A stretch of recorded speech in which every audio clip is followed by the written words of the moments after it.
परम शांति बाबूजी। बाबूजी, हमारे ब्रह्मांड का त्रिमूर्ति का राज क्या है? जो कई लोगों ने अपनी अपनी पिक्चरें बनाई है, कोई ब्रह्मा विष्णु शंकर को त्रिमूर्ति मानते हैं। आप बताइए कि सच क्या है? देखो, त्रिमूर्ति का मतलब है कि ब्रह्मा, विष्णु और शंकर। जी ये बात तो सही है।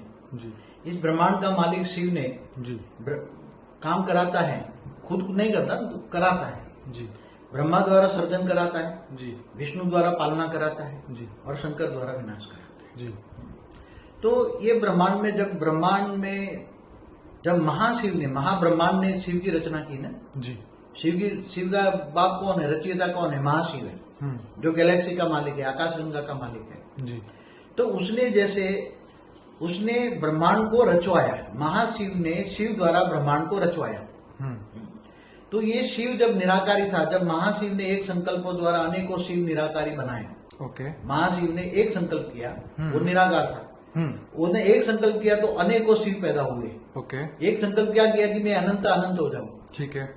तो महाशिव का जो परम लाइट का वो निराकार में थे, जी जिनको ब्रह्म कहते हैं, ब्रह्म माना लाइट, जी संपूर्ण ब्रह्म भी कहते हैं। जी तो वो उसने संकल्पों द्वारा अनेक शिव पैदा किए, अनंत अनंत। ओके। अनंत अनंत शिव माना। जी फिर वो जो जैसे महाशिव सोचते गए ऐसे शिव करते गए। ठीक है। तो महाशिव निराकार ने एक सोचा, मैं निराकारी से आकारी हो जाऊं। ठीक है। तो महाशिव निराकारी से महाशिव आकारी बने। ठीक है। तो यहाँ हर शिव निराकारी से आकारी शिव बना ब्रह्मांड का। ठीक है। अब ब्रह्मांड का सर्जन हुआ। कैसे हुआ? पूरी गैलेक्सी में माना आकाश गंगा में जी। महाशिव ने अनंत कोटि ब्रह्मांड कैसे बनाया उसका राज बताता हूँ। जी। उसमें बाद में त्रिमूर्ति आ जाएगा। जी जी जी क्योंकि त्रिमूर्ति की भी रचना कैसे हुई ये भी बताता हूँ आपको। जी तो जैसे निराकारी से आकारी महाशिव बना, जी तो हर शिव ने निराकारी से आकारी बना, हर ब्रह्मांड सर्जन होने लगा। जी। फिर महाशिव ने अपने अंदर से महाशक्ति को बाहर निकाला। जी। महाशक्ति का सर्जन हुआ। जी तो ऐसी तरह शिव ने अपने अंदर से शक्तियों को सर्जन किया। जी ऐसी तरह महाशिव और महाशक्ति ने अर्धनारेश्वर होकर जी विष्णु की रचना की, महाविष्णु की रचना की। जी तो यहाँ ब्रह्मांड में भी शिव शक्ति ने अर्धनारेश्वर होकर जी विष्णु की रचना की। जी। और फिर वहां महाविष्णु ने महालक्ष्मी की रचना की।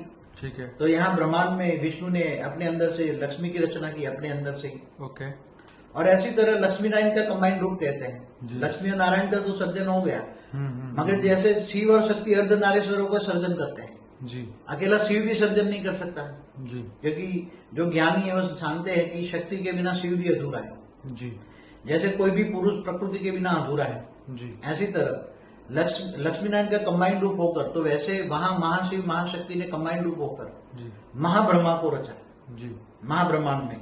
तो ऐसी तरह हर विष्णु ने अपनी नाभि से ब्रह्मा को निकाला है ना। ब्रह्मा विष्णु की नाभि से ब्रह्मा निकला।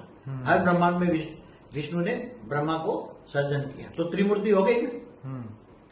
तो अब ये धीरे धीरे फिर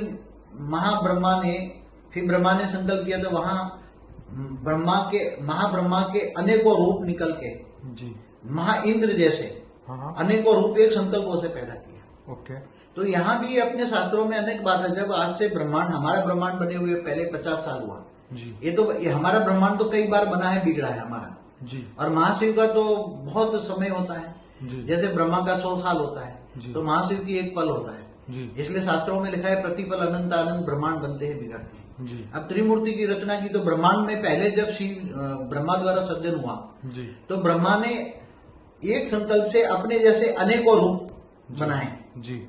अनेकों रूप निकाले। तो ये रूप जो निकले वो परम पुरुष थे। किसको क्या कहेंगे? परम पुरुष। उसकी शरीर जो बना था परम तत्वों का था। जी। और परम तत्वों वाले को परम पुरुष कहेंगे। कोई लोग उसको फरिश्ता भी कह सकते हैं। जी।